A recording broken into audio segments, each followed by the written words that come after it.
what if the key to deeper connection isn't just in what we say, but in how we share our stories? I'm Danielle Hutchinson, your host and the creative content officer, Authors on a Mission. And today we're exploring that very idea with Amy Keller, intimacy coach, who's also empowering couples through her best-selling book. Now, if you've ever wondered how your own passion and experience can amplify your success just like her, keep listening, because today's episode will share exactly how Amy Keller did that. Now, Amy, welcome to our podcast. Thank you so much for having me. I'm so glad to be here. Yes, same. Right before this, you and I, Amy, we had a really fun conversation, getting to know each other a little bit. And now, before we dive into, really getting into the details about your book, I just kind of wanted to ask you, what exactly led you to become an intimacy coach to start with? I couldn't find the help I was looking for in my own relationship. My husband had erection issues and fear of intimacy. Doctors and therapists really can't address these issues. I know because I've done all the research and I have all of the therapeutic certifications, but none of them are what I use in my work. The education part I do. So more specifically, what kind of gaps did you notice that they weren't able to address in that case? Well, doctors are trying to give people pills, pumps, and injections. And what I say is pills are not skills. And once we get into a relationship, it's like a football team. You don't learn how to play and how to have good sportsmanship until you make the team. You don't learn how to be a good lover until you actually get into an intimate relationship. And then the overwhelm starts. And these days, a lot of people are trying to figure out what they're supposed to do. And it's a lot going on. They're overwhelmed. They can't figure it out. So they're trying to go to doctors to go, make me a better lover. But that's hard to do. And you can't talk about it in a relationship either. So when I look at therapy, we're talking about the problems, but we're not actually learning the skills. There's no solutions. And that's what I saw the gap was where is the solutions? Where's somebody teaching people how to be in a relationship instead of just talking about how you have to talk about it, because we can't talk about it or us. Right, exactly. No, I get that because, you don't want to ruin the moment or ruin what you have by trying to take a step and actually going into those bitter details. It's more so you need to find other ways, like the subtle signs, be benefiting your partner, what you're looking for, how do you show them your own feelings as well as analyzing theirs. Or little things. Like today's topic that I had with my clients was, what do you do when you don't like the way your partner touches you? Right. A doctor can't help you with that. A therapist can't help you with that. I can. Yeah, I'm sure. So what sort of approaches, and I know your book goes more into details about exactly what, so I know one thing you very much specialize on is helping men feel strong and confident in that. So I guess that plays a big part too in showing them how to express that. Wordlessly. It's interesting because I wrote a whole book about how words make us defensive and about how talking is not intimacy. And I find that to be so funny. I write and I talk a lot about how we should talk less. It's actually really funny. It's almost the opposite of traditional advice you'd hear, especially from, a therapist type role. Can you give a little bit more information about that? So what, for example, if I was trying to talk to my boyfriend right now about, a topic, but without saying anything, what kind of advice might you give me? I don't know. I have a saying that anticipation is the best aphrodisiac, but it's also the same even in warning. Anticipation is the same thing as warning. So what I would say to you is, hey, Mike, can we talk tonight at 7:00 about so-and-so? Or are you available? I need you to hear me. So even if you were telling a girlfriend, you would say, I need to complain about work. Do you have a minute? So you tell somebody what's coming, or I'm coming over tonight because I need to talk this through. We forget to do that with our partners, especially women to men. Shouldn't he be able to hear me? Not at the drop of a hat. Needs warning. So you have to tell him what to do. And I say connect first, especially with a man. I've done a lot of research on why words, but men process our voices, women's voices, like music with the complex auditory part of the brain. So talking, if you just start talking, he can't hear you. Women are always saying he can't hear me. She's right. He can't. So before you start talking to him, say his name. I'm making up his name is Mike. I don't know. It pops into my head. So say his name. Hey, Mike. And then hey, lets him know what's coming after. Or, hey, so you're Understood. Yeah. So you're pretty much, setting the stage, whether it's let's talk later or like, hey, like right now is when we're going to talk. Either way, whatever it is, you're giving them that advance notice, letting their minds mentally prepare for it. yeah, that hey, that's the tone. Hey, I mean, it just tells you what's coming next. Understood. Right. So you have all these ideas and are helping so many people with these sort of strategies. How did you end up going from, having all these sessions with different couples and helping them out? I did a little research and, you were using different platforms like Gottman and Pack. So how did you go from that to deciding to take it a step further, write your book? When I studied all of those, Gottman, Imago, Pact, trauma, everything, I have a lot of certifications. I was looking for something that would have helped my husband and me, and I never found it. But during the time that I was studying all of those things, I was also known as somebody you could come to with all kinds of intimacy issues. So whether it was erectile dysfunction, premature ejaculation, pain, inability to communicate, lack of libido. So people were coming to me from all over the world with their issues that doctors or therapists couldn't address at the same time that I was learning therapy. So I could see what was missing. And it was everything I was doing in my office. So yeah, we were talking a little bit about the writing process and how you decided to take on the role of writing a book because you noticed that common problem among a lot of different people who you couldn't help them by just scheduling a one-on-one consultation with everybody. So that book sort of helped you to spread your message across to many different people. What happened for my book was that I had this whole other method of working with people, and I needed to prove the science and the solution. I needed to prove it. I needed to share it with the world. It was my death wish, quite frankly. Understood. That's something I always tell my clients is that you can have a great idea, but you do need that proof because, if helping somebody, how do they know that what you're saying is credible, right? But when you have a book under your belt, a book with your name right on that cover, it shows them a little bit that you know what you're talking about, that you've experienced this with many different people. It makes you the authority. Exactly. If you're going to get a plumber, are you going to get the plumber who fixes sinks, or are you going to get the plumber who's how to make the best sink plumbing? I love that. Could you imagine your plumber coming to your house and like, here's my book, by the way, that I wrote about plumbing. What, funny enough is I'm sure exactly how you use yours. When you sign on a new client, you can say like, if you have any other questions, pick up this book, the one that you have right next to you right now, I see. That not only promotes your book, but also you have multiple copies. I love it. Well, of course you would. I mean, by having that and being able to hand them something, it's almost like a little business card in a way that helps you. Yeah. Now, the topic of intimacy and these sort of very personal things you need to talk to somebody about, I'm sure that's very difficult to kind of take from a speaking perspective and translating that into the written word. Did you come across any challenges when you were translating all of that into the context of a book? Yes, it's actually even difficult to speak about. It's hard to put something intangible like love or intimacy into words. So I've actually broken it down into a science. And so that's what I approached it as a science mixed with stories and research. So I can reference all the research in the book, but stories and science. So I could tell the science of how chemistry between people works, but then I would share the story of how using my method actually has a biological response that builds chemistry. Understood. Yeah, that's actually the perfect balance between it, almost like a recipe, right? Because you want to make sure that your reader is engaged in the content by hearing that story, and in that way they're relating to their own experiences. They're actively becoming very interested in it, but then you can also back it up with that research. I remember when we first talking, I think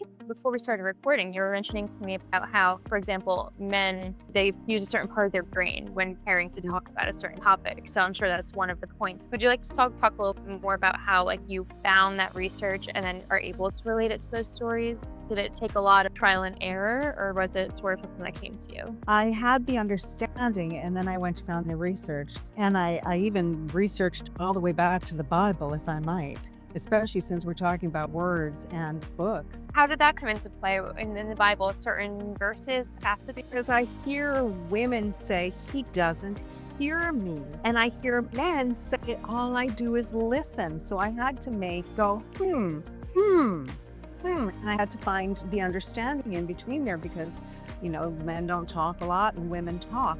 So there's a story in the Bible, the Tower of Babel. And the Tower of Babel actually talks about how words were created to divide us. How before words, we used to speak a vibrational frequency that was completely understood by everyone. And that sound is and I call that sound a huddle. And that's the reason that I wrote my book. I love Huddle. Is because it's about a wordless communication. And that's why I was saying, so when you're calling your boyfriend over and you're going, hey, babe, hey, that hey that happens before that sets the tone so he knows.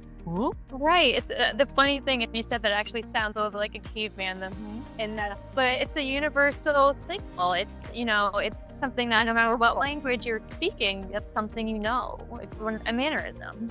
It's called a vocable. It is the origin of vocabulary, and it is a word that's understood by everybody, every culture, every age, like ouch, or oops, or room. These are vocables. So in intimacy, which is it's so taboo and it's so triggering for people, what I talk about is how it's not talking and it's not interacting. It is literally being still and going,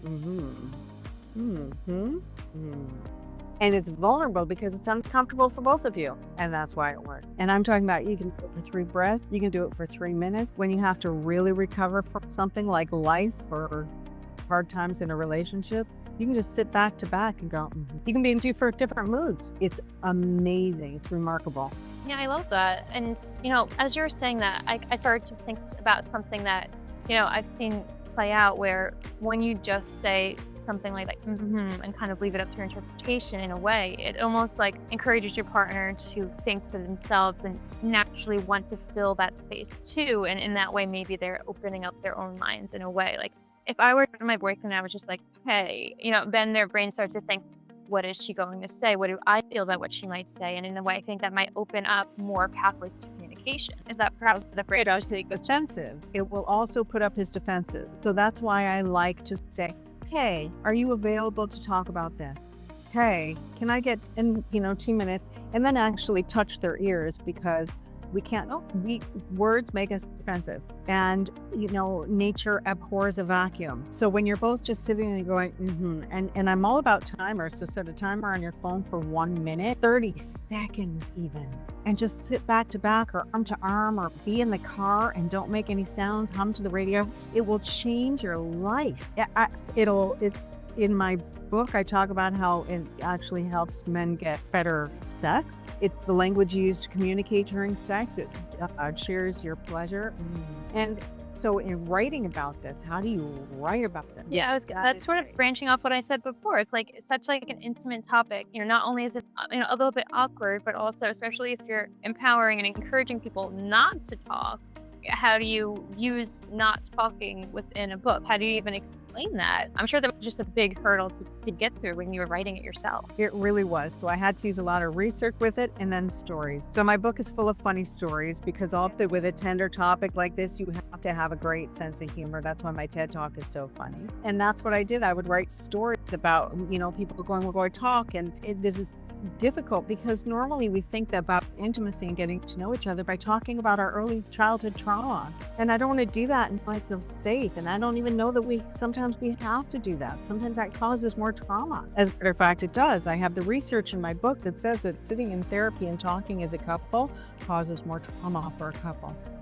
That talking about our problems is causing problems in relationships. It's not talking that is the solution.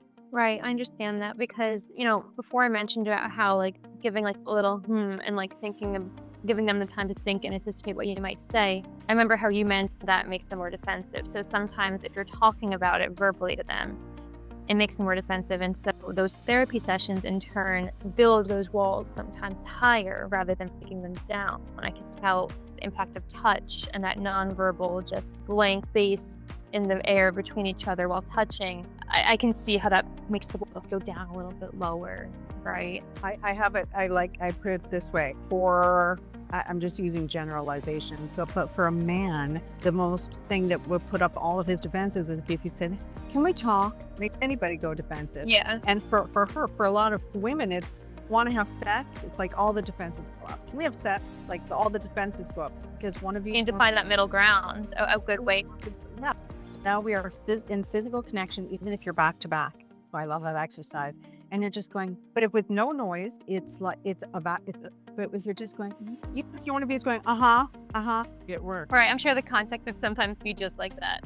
And a lot of times it is, but it works. And I'm assuming you might want to put on like some music, maybe light a candle, just like maybe heightening other senses too, right? Like while you're back to back and just like thinking and communicating. Perhaps that's another tip too, making it as relaxing and welcoming as possible. Yeah. And familiar routines. So I even recommend that people have a soundtrack. This is our soundtrack, because the minute it comes out, it's like, oh, this is our safety song. I like We're that. not talking. Full immersive experience of safety and comfort, and really taking down those walls I mentioned before to the point where you're able to just take that step and go to the next level of intimacy. I like that a lot. I like that idea. I'll have all try with my boyfriend. My other one that I want you to try with your boyfriend is a scarf. Tell me a little bit about that. Well, a scarf? Scarf. So I have one right here. So it's a scarf like you would wear around your neck, and it's under a silky, soft scarf. And that when you're holding hands or when you're starting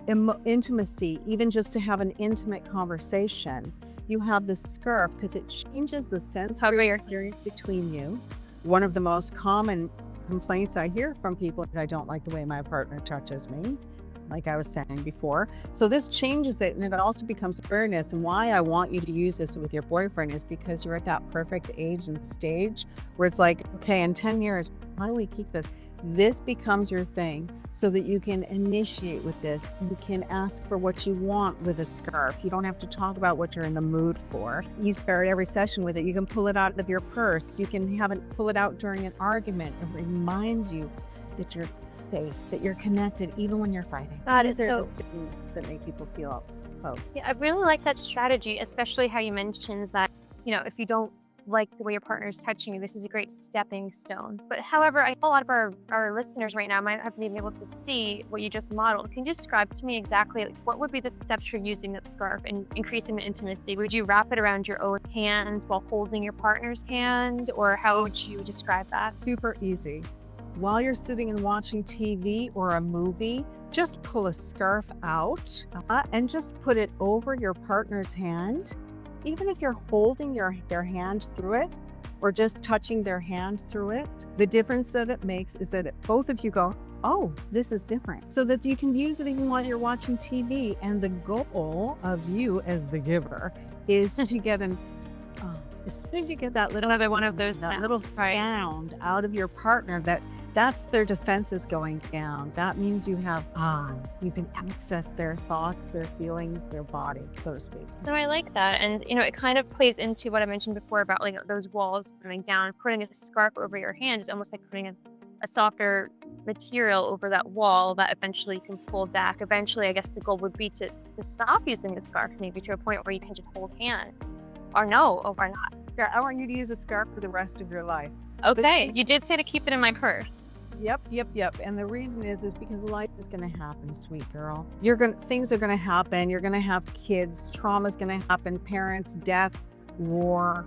And this is an emotional thing too, so that when your boyfriend's going through a hard time, one of my favorite stories, I'm not sure if it's in the book, I wrote so many, was that a wife said to me, he's going through a hard time and I'm just, I'm going to let him off even though it's our night to be intimate. And I said, no, go to him. When your partner's going through a hard time, we need to know we're not alone, physically or emotionally. Get the scarf and put it around his neck, just so he knows you're there for him. And we thought he'd hold her and cry because that means he could receive and express himself. But instead he started pulling it at the scarf and expressing his anger and his sadness and pulling at her. And they went and made love. And okay, I like that. The last thing she would have expected, but it was so intense and emotional. And that's the thing, is that so the intimacy is the place you go instead of going, I'm too emotional, I'm not in the mood.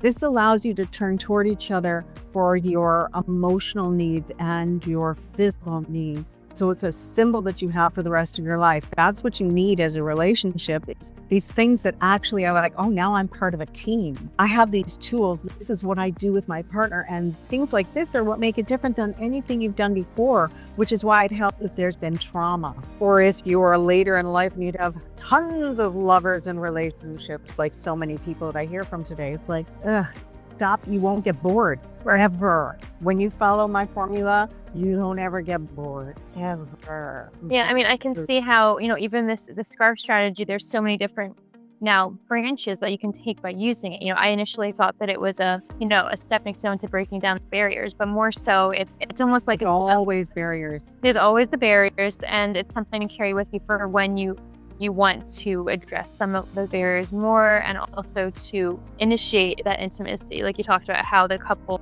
turned into making love when it was originally just a sign of comfort. And so it's great that you have. I teach people how to use a scarf as a sex skill. Okay. So that's why I teach people literally how to be better lovers with tiny little tools and moves that you wish you knew. I'm very curious and kind of want to ask, perhaps you can tell our more sensitive listeners to cover their ears for a moment. Do you have like a little... I can keep it respectful. I'm good. Okay, let's go for it. What's one of your scarf tips in that regard? We often talk about, I don't like the way my partner touches me. And that's the thing, is we think we're touching somebody the way that they like to be touched. I have a note in front of me of a husband who actually said to his wife recently, women love this. I've never had complaints before. It's like, how do you learn to touch differently? So even if you take a scarf and you put it over yours or your partner's private, this is the thing. You finally have these things so that you can go, just dragging the scarf over their privates changes your sense of actually being able to feel yourself. We're also disconnected from our private parts for so many reasons.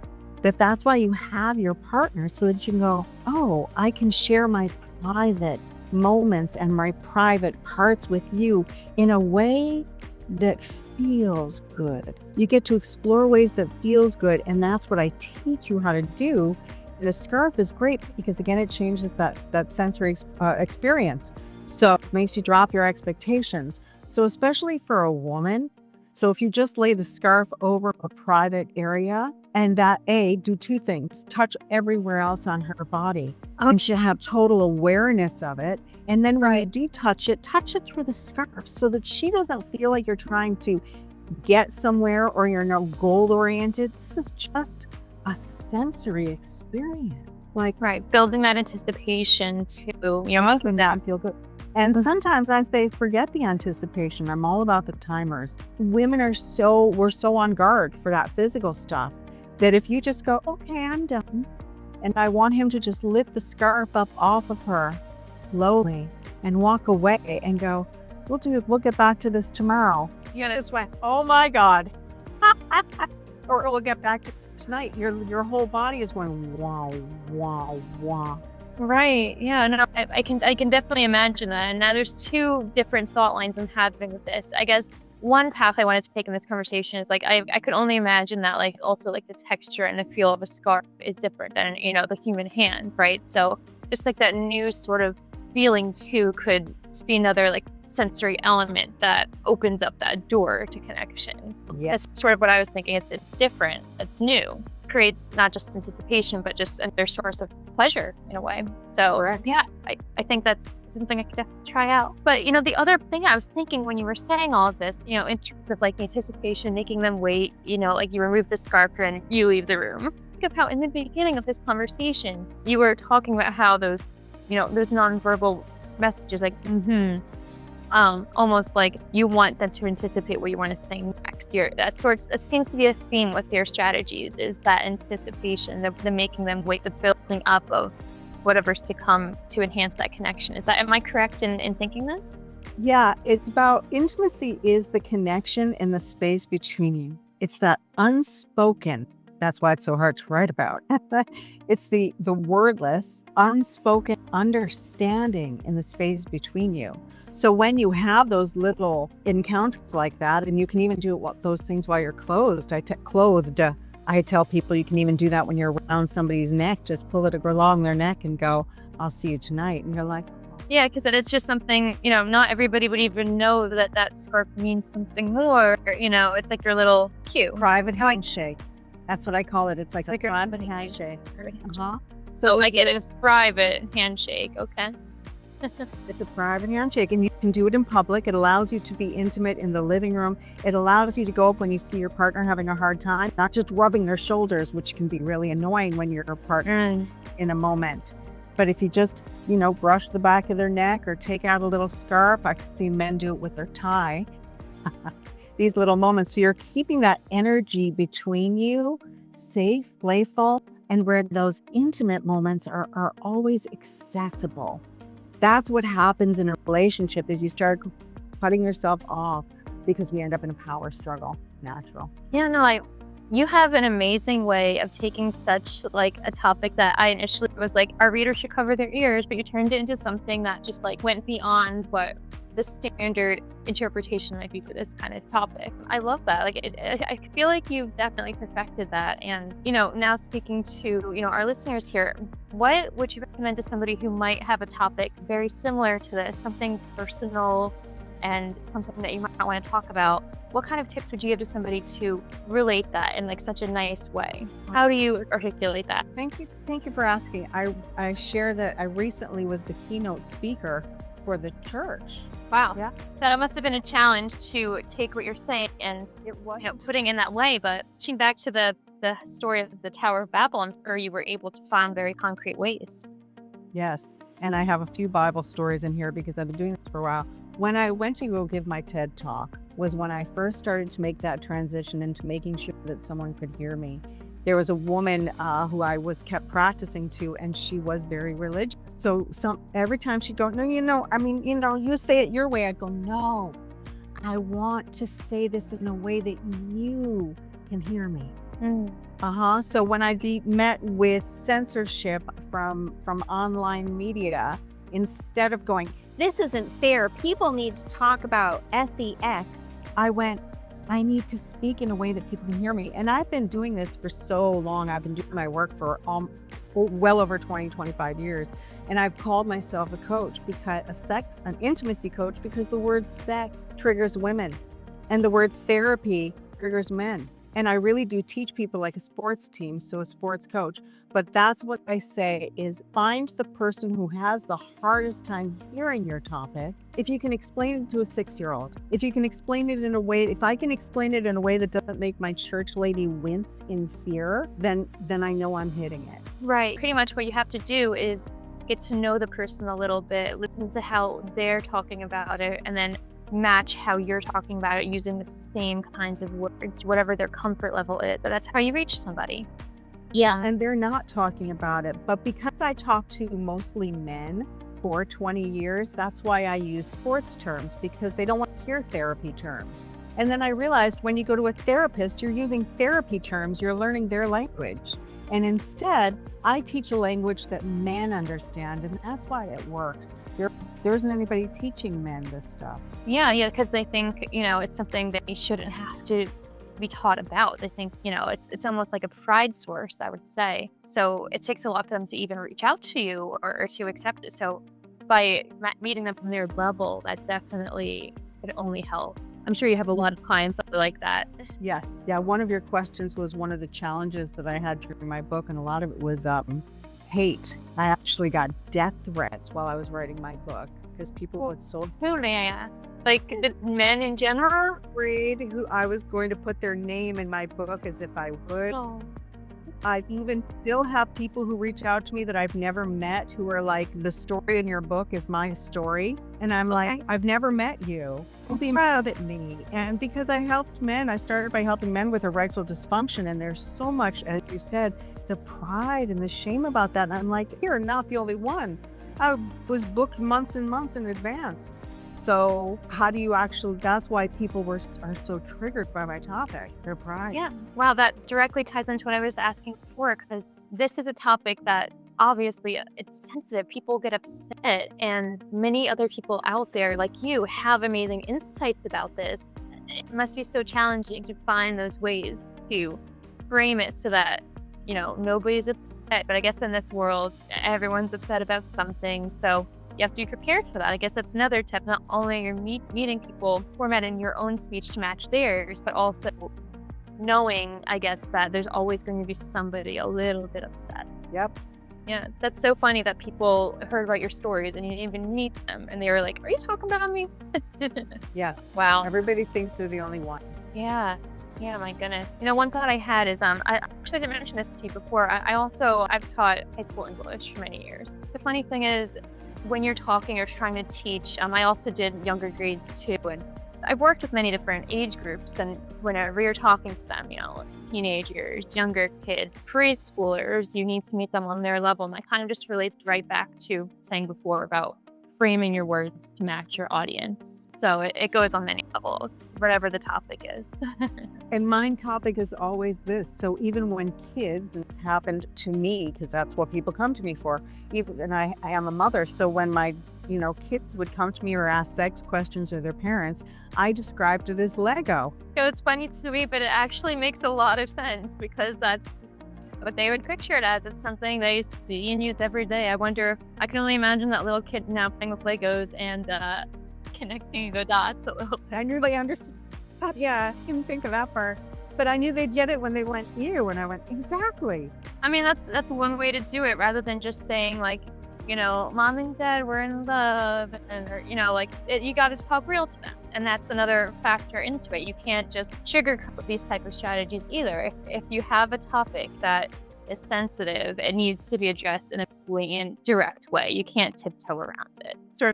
Originally, I was going to tiptoe around the scarf strategies, for example, like, oh no, we should close our ears. But no, you have to open your ears. You have to open your eyes. You have to get right to the point of it. How else are you going to get your ideas across to the reader? Or to the listener, whoever you're talking to.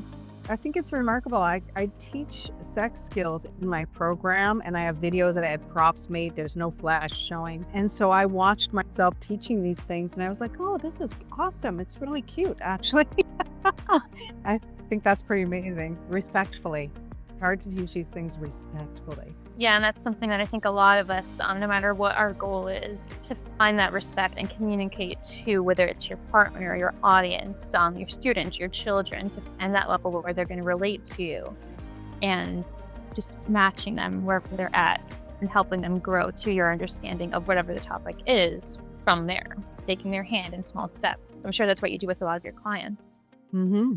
So yeah, another question I wanted to ask you, ever since you published your book, have you seen a significant big difference in terms of your coaching practice? Like, have you been getting a lot more? I know you mentioned you get a lot of messages about, are you using my story? But have you seen an increase in bookings or people reaching out ever since? I think it gives me the validity, and it allows me to say, I wrote the book. And when you say I wrote the book on intimacy for men, it's like, Right, you're an expert in the field now. You have an expert in the under your belt. So it makes it easier for people to book with me.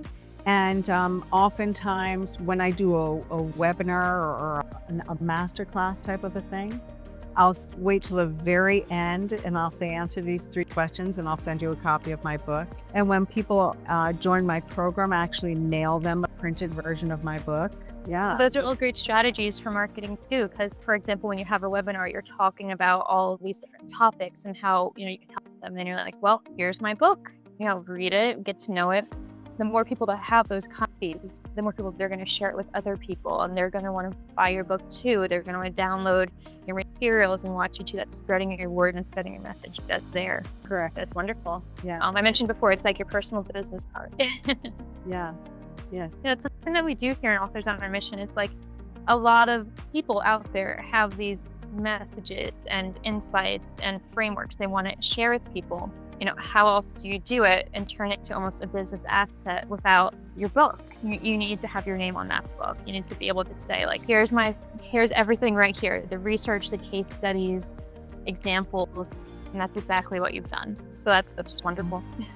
I want to say that, sometimes too, we write a book and we want to sound really smart, and it has the research and the case studies. But one of the things I hear from people is that what's so easy to read is that I wrote it at like a 7th grade level, because the more tender or triggering a topic is, the more simply it needs to be written. So to have the research in here and to have it be at that smart level, but still be super easy to read. Right. Yeah. And that's actually really funny because a lot of people, there's a certain statistic out there that talks about readers sometimes will just shut a book, close it, put it away, it gathers dust. And a lot of it comes from, especially with nonfiction books, about it not being that relatable tone.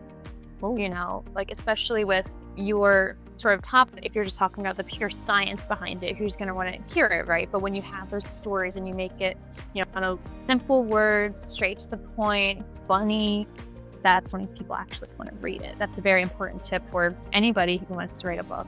Yeah, and it goes right back to meeting the reader on their level too. Exactly whatever their interest level is or comfort, meeting them right there, speaking to them on their terms. It's exactly what. Now, may I ask, so you've published these books, you've done your TED Talks. What's next on your author's journey? Do you have anything coming up when you're in the next year or so that you have to expand your message even more? I would love to write a book, but I like it this way, where the first book I wrote was the Huddle. And then I have a whole program where I talk about planning and initiating and communicating and foreplay and the ozone even. And I'd love to write them where they're all like this, so that they're easy to read and digestible. So I'd love to write a series of books that all together go as one book. I would love to do, but this writing my book helped me recover from a massive brain injury. It took me like 4 or 5 years, and all of the research in there too. There's a lot of medical research in here, and I would love this next book to come to me, but I'd like to be paid to write it. That's what I'd really like to do. But I have notes. So I'm always keeping notes and references and things that I want to put in those books. No, I mean, I love that you have that vision, and especially having a series of books that only multiplies your impact and your authority in the field. The amazing thing is there's definitely services out there that can help you with that if you're ever interested. I mean, for example, I do ghostwriting. Authors on a Mission is all about that, and we are specialized in taking your personal voice, especially when you have conversations with this with somebody. I know your mannerisms now. I know the way you talk, and your expert way of taking a sensitive subject and saying it in a way that anybody can relate to. So, I mean, if you're ever interested, I'd be more than happy, just to say we could take those stories and use that same tone, same style, and just make, not copies, but all those other books match the same thing. It's sort of what we do here. It's just a tip for anybody and any expert in the field. If you're busy, you don't have the time, that's what we're all here for.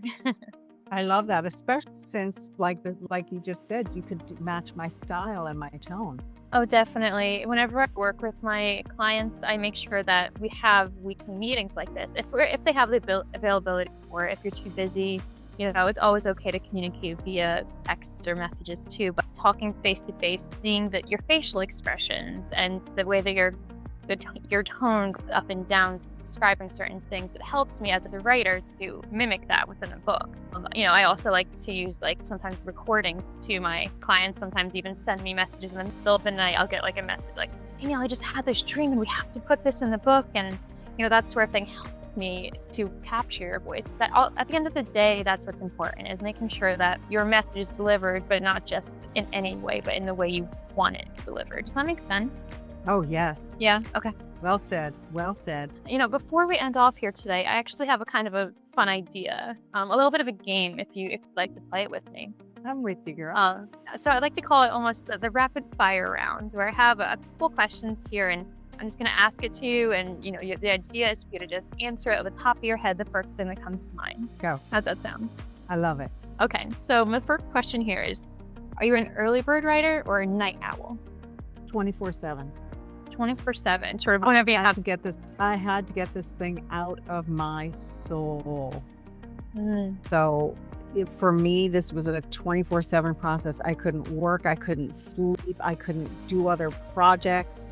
Like I said, I had a brain recovery injury, and getting this book out of me was my sole purpose, and it helped me heal. So I actually was from morning till night. Wow, that's incredible. So I guess you never struggled with writer's block. It's just you had to pour all the information out, I then had to pull it out away from the book. I never had writer's block. I had too much to share, and figuring out how to organize it, where to start, how to deliver it. That was so confusing to me. Yeah, that's something a lot of writers deal with. A lot of times I get clients who they'll send me their ideas, like mishmash things, and my job is to kind of put it together in a way that makes sense and it's not repetitive. I did not know how to write a book. I did not know where to begin. I just started. I love it. Well, wow, that's funny. My game for rapid fire kind of backfired when I got interested in your response. I have another question here. What object on your desk could you not write without? Like, what do you need with you right away? For me, it's my coffee mug. My big sippy cup. Your sippy cup. I love it. Well, cheers. That'll obviously. Okay, who was the first person you showed your manuscripts to? I'm going to say the housemate. I had a friend living with me during 2020 till 2023. And during that time, she was here while I wrote my book. So she kept holding my hand and hearing it.